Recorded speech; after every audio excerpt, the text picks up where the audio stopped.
Okay, so if you dropped off, you can maybe get back on again. I'm going to cover a topic that's near and dear to my heart. In fact, I had a great session with a couple new agents that I hired in Cincinnati, and they actually came to my office and they wanted to see me do the ATM. They wanted to see me do the ATM on them as a couple. So they're getting ready to get started here, and they're very fired up. And so since they live in Cincinnati, Dayton, Cincinnati, actually somewhere, they wanted to come by. So I did the ATM on them, and we had just a great little training session right here in my office, and it just reminded me about some of the finer points about what we do in our sales process. And so, as you remember, in our sales process that I teach anyway, you've got the 5 elements of a righteous sale. Okay, so you got the step 1, step 2, step 3, step 4, and step 5. Okay, this is our, this kind of the adapted Sandler sales submarine. Yeah, you can't see that blocked out well. Anyway, hold on.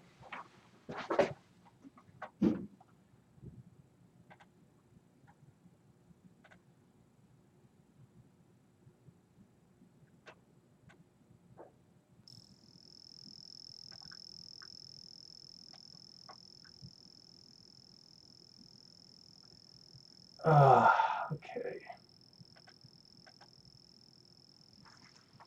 Oh well, that's the best I can do.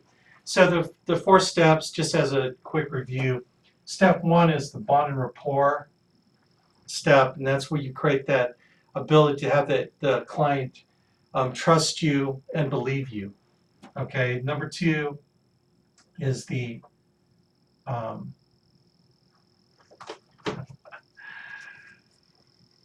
pain process, finding pain, finding the reason why they want to buy a life insurance policy to take care of them.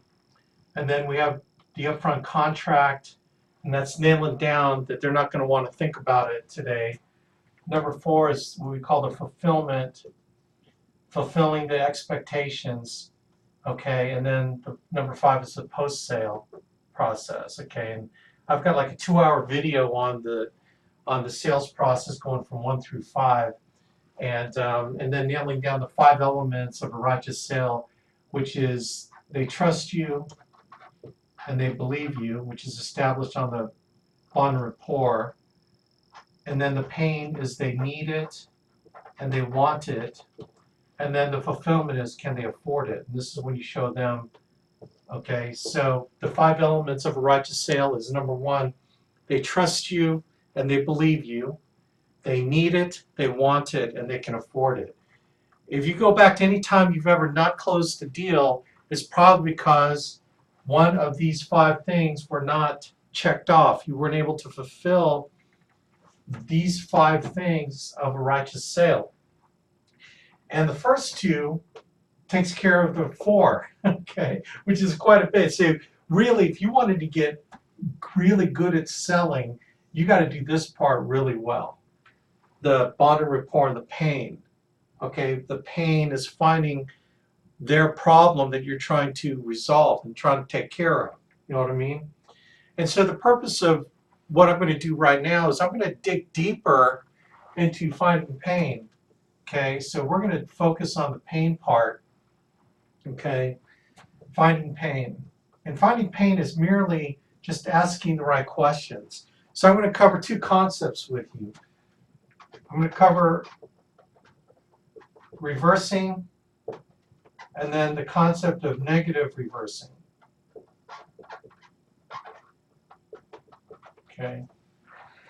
So the first thing on reversing, the whole concept of reversing is really the underlying fundamental is you never answer a question without asking a question first. Okay. So you reverse it because he who asks the questions is in control. Okay, so you want to stay in control. So the only way to stay in control is by asking questions. So the thing is, you do not want to be the shall answer man or the shall answer woman. where they ask you questions and you just want to answer all their questions. Because the most important thing you need to do is you need to know the intent behind the question. Okay, so the whole reversing skill, okay, is the questioning technique where you ask a question, you answer a question by asking a question. All right, so the example of a shell answer man is so does this product have return of premium? It absolutely does. You can get all your money back at the end of the at the end of the term, and it's almost like getting your policy for free. And wouldn't you like to get your policy for free? It's so awesome, isn't it? So you're just like answering this question. Does this have disability? Absolutely has disability. You're just kind of like a puppy dog, and then what you've done is you turn control over to the client. Okay, you've given total control to the client, then the client starts dictating how the process is going to go, all the way to the point where they tell you, well, that's great. Thank you for asking my questions. You know what? We're going to think about this, and I promise you we're going to get back to you. Let me have your card. And you're going, oh my God, I thought this was going great in your mind. And then it's like, what happened? Well, what happened was you put them in control. Okay, so here's one thing to remember. When you go into someone's home, there's two sales processes at work, right? There's two sales processes, and you decide what sales process you choose. Okay, it's not the client, it's you. Okay, so the first one is the client sales process. Okay, so what's the client sales process? The client sales process starts with them stealing all your information. Okay, they get the rates from you, and then that leads to the think about it. I'm going to think about it. Okay, and then you go home empty-handed because you became an unpaid consultant. So how many of y'all love being an unpaid consultant? You gave them all your rates, you spilled your candy at the door. That's a Sandler saying. You spilled your candy at the door. You gave them everything only to be told, we want to think about it. Can I have your card? We'll call you back when we want to do something. Do they ever call you back? Absolutely not. Do you know that you're closing? If you don't close the first time you sit down with them, your ability to close them on a second or third appointment goes down to like 10%. So if you don't close the first time, then you only have a 10% chance of closing them again. Okay? 10%. So is the one appointment close important? Absolutely it is. Because after that, you only have a 10% chance, right? You become an unpaid consultant. So this is their sales system. Or you could use your sales system. And yours is the 5-step submarine process that we lay up in here. And then what happens is you protect a family. You protect a family. Okay, serve and protect a family. So it's totally up to you whether or not you follow their system or do our system. And this is our system right here. Okay?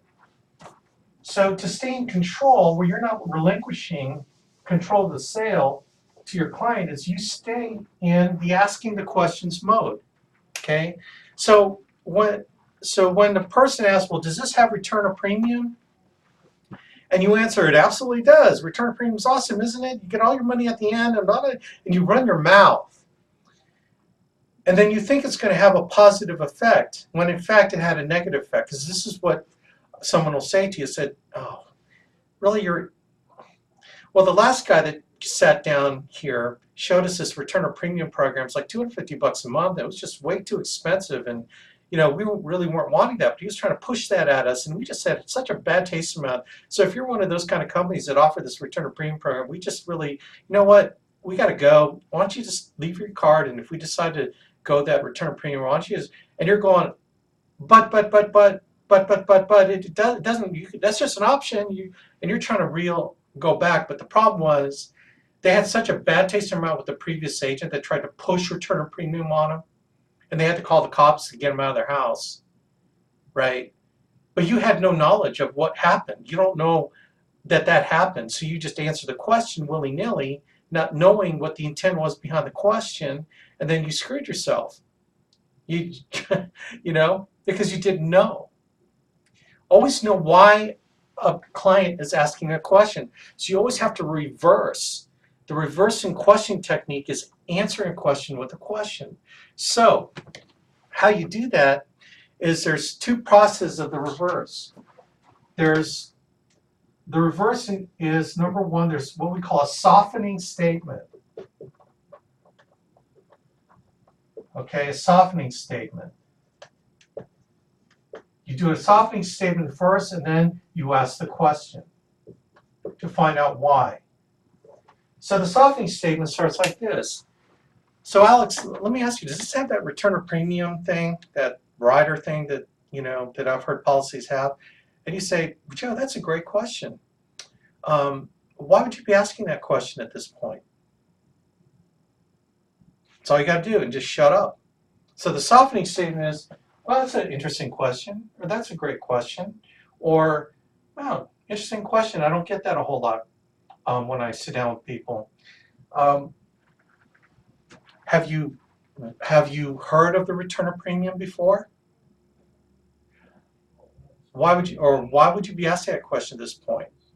Okay, again, you stay in control, and then the client gives up the information. Well, last week some agent came and told us about this return of premium, and it was really expensive. I mean, it made sense, but there's no way we could afford $250 a month. And he just kept pushing at us, pushing at us, pushing at us, pushing at us, and it's like he wouldn't leave. It just really made us mad. So if this product has that return of premium thing, you need us, and you're trying to push that at us, that's not something what we want. And then now you know why they asked the question. And so you get to say, wow, I can't believe he did that. No, this product doesn't have return of premium. If you don't want return of premium, it doesn't have return of premium. Okay. Oh, good. See? So you didn't blow it because you just ran your mouth. You reversed and asked a question. So you did a softening statement. Well, that's an interesting question. Why would you be asking that question at this point in time? Right? So it could be anything. It could be anything. It's like, so does this program, okay, so at the end of my mortgage, this program just stops, right? I get nothing back from it. Is that correct? And so I would say, well, that's an interesting question. Why is that important to you? Well, I just don't like the fact that I pay all this money into the product and I get nothing out of it. Wow, that's a great concern. Are you looking to get something out of it? Well, yeah, if I put all this money in, I want to be able to get money out of it. Okay. Well, I think we can show you something that will, is there anything else that you want in the policy that, see how you can start finding out, why it's important to them. Okay, and so if they're looking for something, out of the policy, then it opens up return of premium. It could be the 50% return of premium from Columbia Financial Group. It could be a universal life policy. It could be, but it opens up what you want to serve the client with. Very similar to what Karen did with Elisha's client. Just asking more questions, staying in control. Here's another one. Well, Alex, I'm curious. Like, so at the end of 30 years, like that, it ends, and I don't have any more insurance. Is that right? Well, that's a great question. I don't get that question a whole lot, but why would you be asking that question at this point? Well, after my mortgage is over, I think I still need some more insurance. Oh, really? What kind of insurance are you looking for? Why would you need more insurance? Okay, don't answer the question for them. You get them to tell you what they want. So the inexperienced agent will say, oh, well, I could give you some whole life insurance and I can keep you, covered to the end of your life. you want the client to tell you that's what they want. You don't tell them what they want. Anytime you try to tell them what they want, then you become a pushy salesperson. And remember, this whole process is you not being a pushy salesperson. You know what I mean? Don't be a pushy salesperson. I get that all the time. Alex, I don't want to be a pushy salesperson. Well, then follow our system because it's designed for you to be an anti-salesperson, trying to push stuff on somebody. And the way you come off is asking questions. So when they say, what happens at the end? I don't have any more insurance. Well, that's a great question. Why is that important to you? What's important about that to you? Well, I think I would need insurance after the mortgage is paid off. Why would you need insurance? Well, I don't have anything for burial. Oh, so do you need something for burial insurance? Yeah, I think I'd like to have something to bury me if I live past the 30 years. Okay. Well, we have some great options for you. And then, boom, right? So that's the reversing. Reversing is finding out the intent behind someone's question so that you get to ask another question, stay in control, and guide the client through reversing, reversing, reversing, reversing. Okay? The more you reverse, the more you sound like you care about what they're looking for, because you actually do. See, it's the premise is seeking first to understand. When you seek first to understand someone else, then they feel like you care about them. When you ask questions and probing what they're looking for, they feel like you really care about what it is they need. That you don't have a one-size-fits-all solution that you try to shove down their throat just that you can make money and leave their house. You want to take your time to find out what they need, seeking first to understand. And that whole seeking first to understand also builds the rapport and builds the fact that you care about them, that you're genuine because you're asking them questions. Right? So that's called reversing. Asking a question with a question starts with a softening statement and then the question. All right? So now that I've taught you reversing, now that you're all experts, okay, let's talk about the negative reversing. Okay?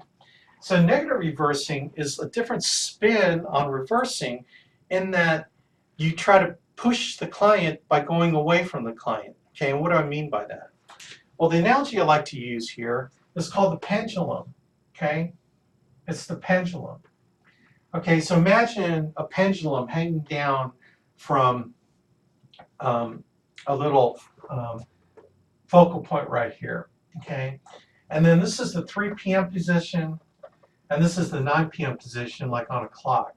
And then the pendulum sitting down at the 6 p.m., gravity, right, is at the 6 p.m. position, okay? And so what the 3 p.m. position represents is the client wants to buy.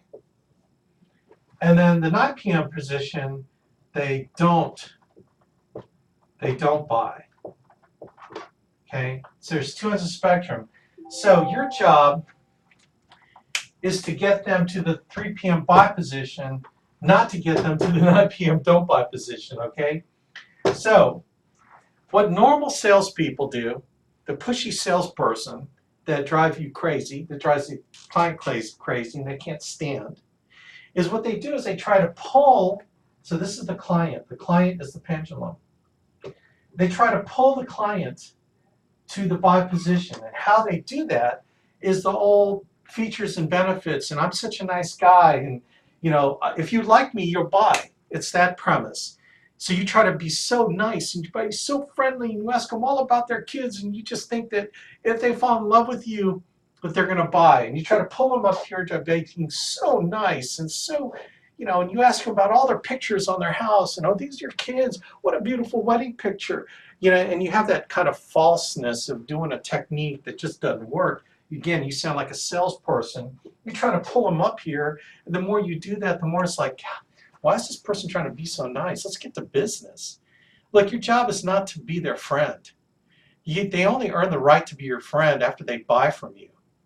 Okay? Well, Alex, that's not, Seriously, they're either going to waste your time so you don't feed your family, or they're going to take care of their family so you can feed your family. As far as I'm concerned, if they want to take care of their family, they're my friend. If they don't want to take care of their family, they're my friend. I'm not there to make a friend. I'm there to take care of them. Does that make sense? I'm not there to be their friend. I'm there to take care of them. I'll be their friend after they take care of their family. As far as I'm concerned, if they love their family, take care of them the way I love my family, take care of them, then they're my friend. All right? Okay.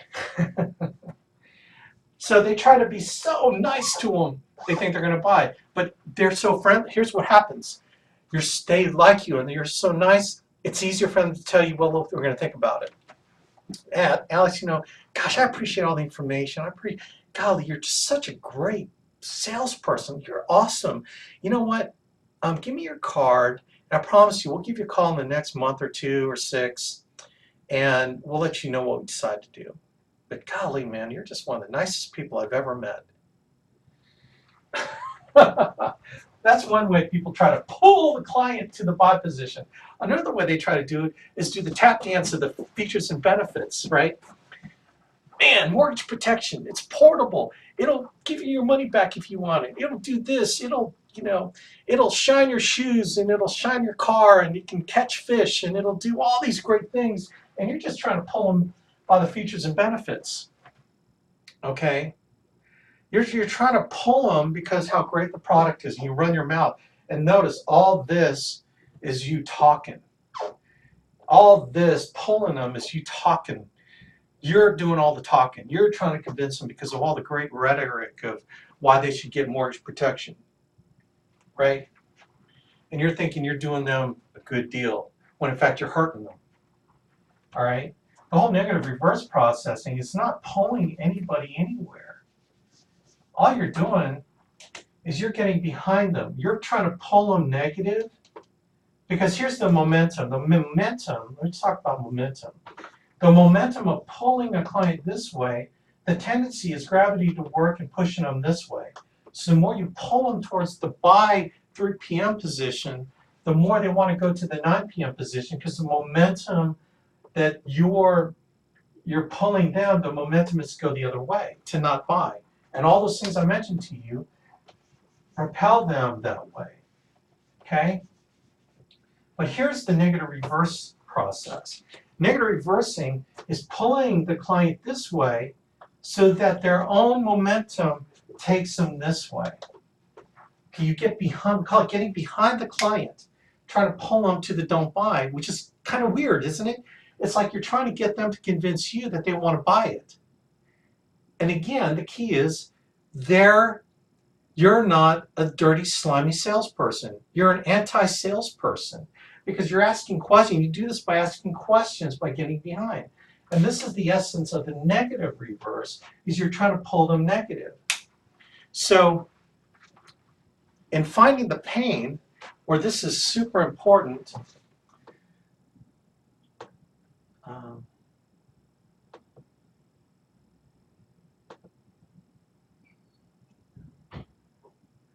all right. In finding the pain, using negative reverse to find the pain, what you're doing is you're trying to pull them back here. So examples of doing this in the pain finding process, right, is so Joe and Mary, take me back to when you filled this form out. Okay. Joe and Mary, take me back when you filled this form out. Do you remember where you were when you filled this out? Take me back to when you filled this out. Okay. Now, a little secret behind the take me back. All right. You want to put them in the same state they were when they filled this out. Okay.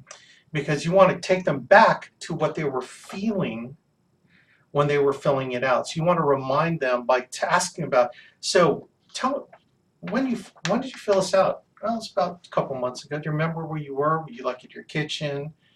Yeah, I guess we opened up the mail and I took a look at it, and tell me about that. So tell me what was on your mind when you filled it out. So it starts there. You ask the question, tell me what was on your mind. So what you did is you try to get them back in that state when they fill this thing out by asking them, take me back to when you filled this out. When you wrote down the date of birth is 1/1/1955, and so on. And then Mary, I see that you're the ones that signed this. What were you thinking? Tell me about what were you thinking? Well, we're just, interested in just looking at, mortgage protection, because it'd be nice if we had something to back up the mortgage if Steve died, that, it'd be a little bit easier to stay in the house. Okay. And notice, a lot of times when they answer the question, they're full of all kinds of wishy-washy words. Like, well, we're just kind of wondering. Okay, kind of. Okay, they're either wondering or not wondering, right? The wishy-washy words is kind of. And what the wishy-washy words, well, we're sort of looking at, it would be nice if all those wishy-washy words define what we call mutual mystification. In other words, she's trying to fake you out. And then if you continue to feed that into that mutual mystification, then it becomes this kind of mist that you're trying to kind of wade through to find the real reason why they sent it in. In other words, those are words to hide the real reasons why they wanted this. Okay? It's sort of that playing the game. You're doing the dance, the dating dance. Like when you dated your spouse, you didn't tell them that you squeezed the toothpaste from the middle, because you just like squeezing the toothpaste from the middle. And she hates that, right? You don't give that up on the first date. Okay? Maybe it's the second or third date. Okay? But it's not the first date. In other words, this mutual mystification begins. And that's how the conversation begins. But you want to negative reverse and get down to the pain, the real reason. So she's giving you all this, well, we're just kind of looking at something that, maybe it would be, oh, okay, well, I can appreciate that. Okay, and so this the 143,200. So I'm kind of curious about something, Mary. With what you and your husband make together household income, I'm sure you probably have enough kind of income coming in that, if something did happen tomorrow and you didn't have anything in place, I'm sure you probably have enough money to handle the mortgage. I remember you telling me the mortgage payment was what, around $1,000 a month. I'm sure you probably can, figure out how to make that mortgage payment. When's it due? It's due on the first of the month. Okay, so Joe dies tomorrow, doesn't come back from, gets a drunk driver, hits him, and he dies, and he doesn't come back home tomorrow. The mortgage is due the beginning of September, September 1st, 2nd, and it's $1,000. I'm sure you probably have enough in savings and enough income on your own to make that mortgage payment, for next month, right? Well, yeah, we do it we probably have enough in savings to make that first one.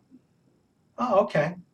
Well, I'm sure you have enough savings and other income to probably make that monthly mortgage payment for the next year, and probably continue to make the monthly mortgage payment. I'm sure you probably have enough income for that. Then there's a big pause. Typically, there's a big pause. Well, no. Oh, can you tell me more about that? Okay, so let's break that down. Here's what I'm doing. I'm sure you have enough income to cover everything. You're taking her back here. And what does she say? Well, no. She'll say something like, well, that's why we sent this in, because it's going to be a little bit tight. It's going to be, they're going to start giving you little softball answers, like it's going to be a little bit tight. It's going to be, we can't do it for long term.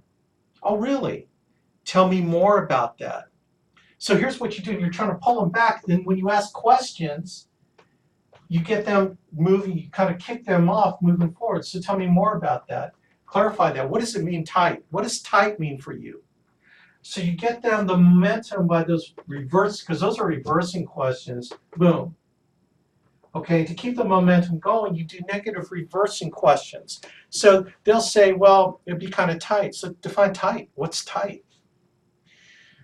Well, we've got 3 kids. They want, I need to send them to college, and $1,000 a month, that's significant. Oh, well, I'm sure based on your job, you probably, based on your job, you make enough on your job to be able to cover that, right? Okay, that's a negative reverse. See, I'm sure you make enough on your job. I'm trying to pull this way, and the momentum starts going that way. She goes, well, no, I don't. Well, what do you make? Just, round numbers. Okay, never be confrontational. So the way to ask a non-confrontational question with regard to income is, I'm sure what do you ballpark a year in income? I just have a part-time job. I make about 1,000, 1,500 a month. Joe's the one that makes all the money. Oh. And that's how you have to answer that. It's like, oh. And you pause. The most important closing technique is silence. Do you guys know that? It's not you babbling your mouth. It's for you saying nothing. Well, I only make 1,000, 1,500 a month, and that's just part-time. Oh. And you shut up. Let it ring. Let it reverberate around the room. And the most important person to hear that answer is not you. It's not her. It's Joe, her husband. That's the most important person to hear that. The second most important person is her. And the third most important is you, because you're actively listening so that you know how to ask another question to get her jamming down here so that she creates the momentum to go to the buy position at 3 p.m. And so another question, so, wow, oh. Well, I'm sure you have family that can help you make that mortgage payment, right? Oh God, get the family involved and all the crap, all the dysfunctional family relationships start spilling out. And I promise you, it's more often than not that they have dysfunctional family relationships, and that'll get them the pain. You can see the pain starts welling up. Okay, when you start talking about family, well, I'm sure your family will help you out make that mortgage payment, right? Oh my God, are you kidding? My family, they're pretty tight too. They don't have any extra money for us, nor would I ever want to ask them for any money. Okay, all the crap will come out with their family relationships, all the pride and all the junk if they don't, And I found more often than not, unfortunately, that they have crappy family relationships, and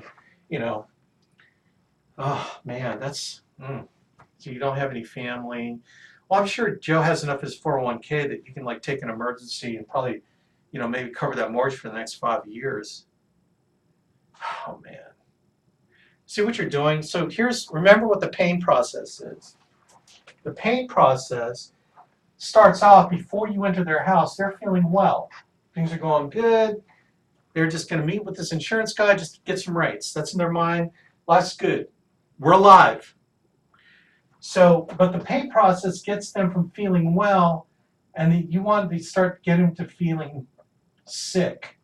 And then from sick to deathbed. They're on their deathbed. Okay? You're getting a feeling like they're going to die tomorrow.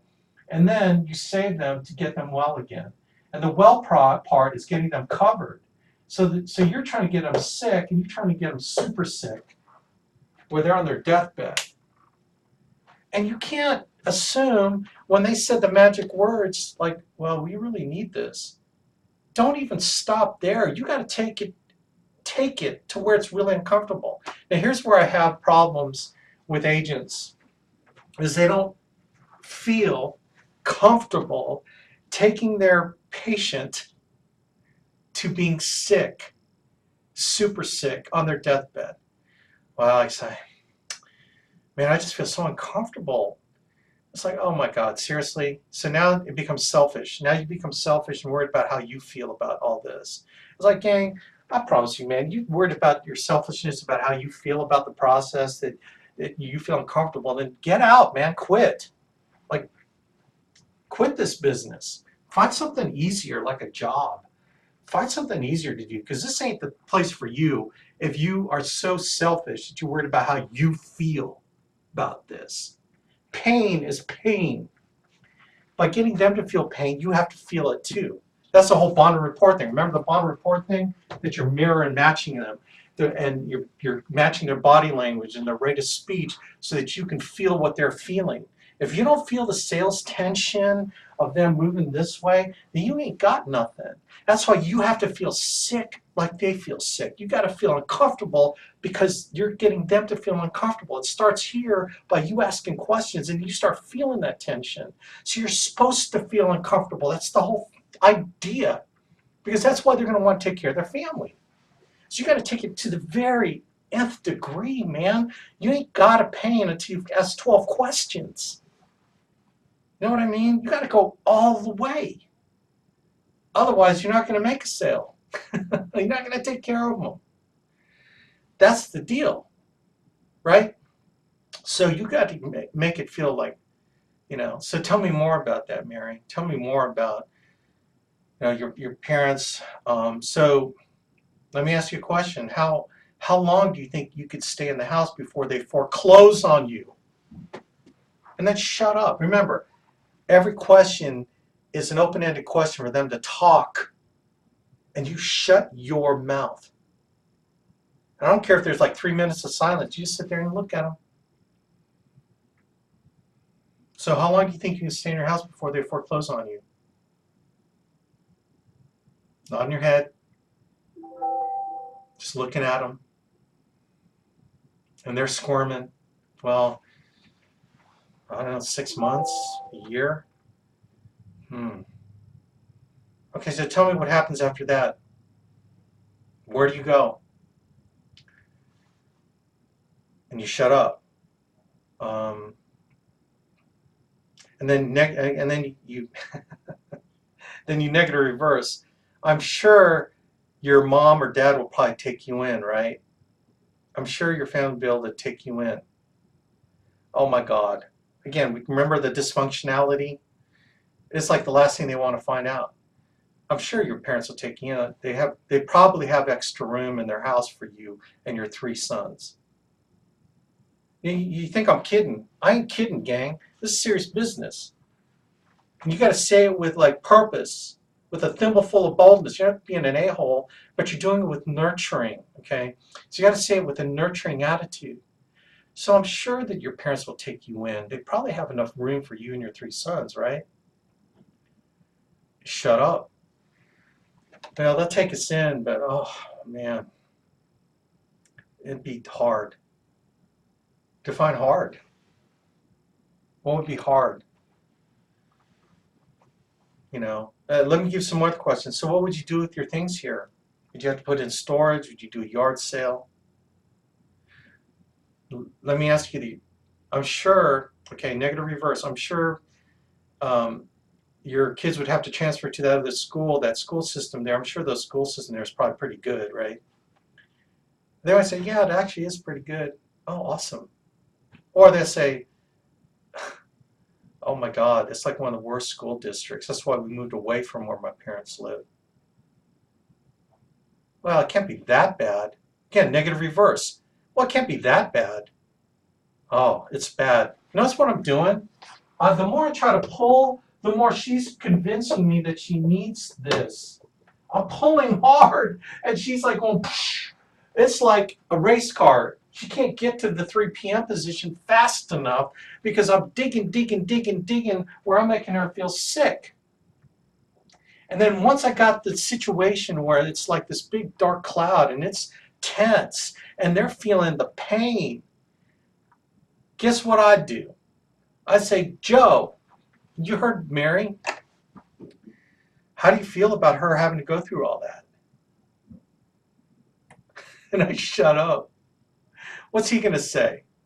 I want to know what he's going to say. Right? I want to know what he's going to say. And then here's how you save them.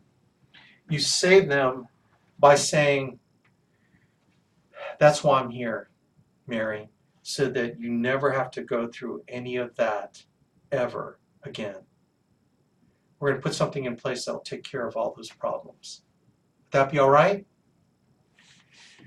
Man, they can't buy it fast enough. They're all the way up here. And then it just becomes a process of showing them what you can do for them to take care of that problem. Does that make sense? So reversing is asking a question, answering a question with a question, And negative reversing is pulling them by pulling them to the don't buy so they can pull themselves over that way to the buy position. It's a powerful technique. Like I give an example, like my son Athan, this was years ago. I negative reversed the crap out of him, you know. So I come home and he's playing video games. This is like in the afternoon after he gets home from school. He's playing video games on the TV. And so I ask him, "Wow, man, you doing good? You're winning?" And he goes, "Oh yeah, I'm kicking butt. Great." Well, I'm sure you have no homework at all from school today. And then he like pauses. Well, yeah, I have a little bit of homework, but I'm sure it's probably an easy class. You're probably getting an A in that class, aren't you? No. Well, I'm sure it's probably not very hard homework. You probably get done in about 10, 15 minutes. And, you know what he does? He shuts down the game and he does his homework. Now, did I ever tell him to do his homework? I didn't say one thing about him doing his homework. I just asked him, I'm sure you've got all that taken care of. You get an A in your class. You probably jam it. And he does what I want him to do. But I did tell him to do it. And guess why that's important? It's important because he came up with the idea to go do his homework. I didn't tell him. What do dirty, rotten, nasty, slimy salespeople do? They try to tell their client what to do. They try to tell them how awesome it is, how they're going to benefit so that I can make money. That's what a dirty, rotten, slimy salesperson does. You ain't a dirty, rotten, slimy salesperson. You're an awesome anti-salesperson. You're a family protection specialist there to help them protect their family. So you don't tell them what to do. You ask them what they want to do. You ask them that they want, and the answer is, I want to take care of my family, but you're doing it by asking a bunch of questions, reversing and negative reversing, so they spin over here. They swing over to the buy position. Does that make sense? So there you go, man. That's the pain finding process. That's questioning techniques on reverse and negative reversing. I hope that helped. I'm going to unmute everybody.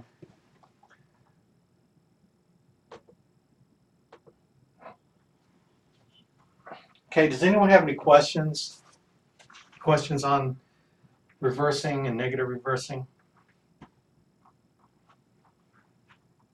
All right, man, everyone's an expert. Here's what I would ask you to do. You have to incorporate this in your speech, and the best way to do it is by practicing. Like if you're in the restaurant, practice negative reversing. Okay, so say it like this, like at this, she says, well, do you have room for dessert? A negative reverse question, again, you're reverse by asking a question. You wouldn't have key lime pie, would you? Right? That's a perfect negative reverse question. You wouldn't have to have key lime pie, would you? Right? Or you go to the tire store to get tires on your car, you wouldn't have Michelin's, would you?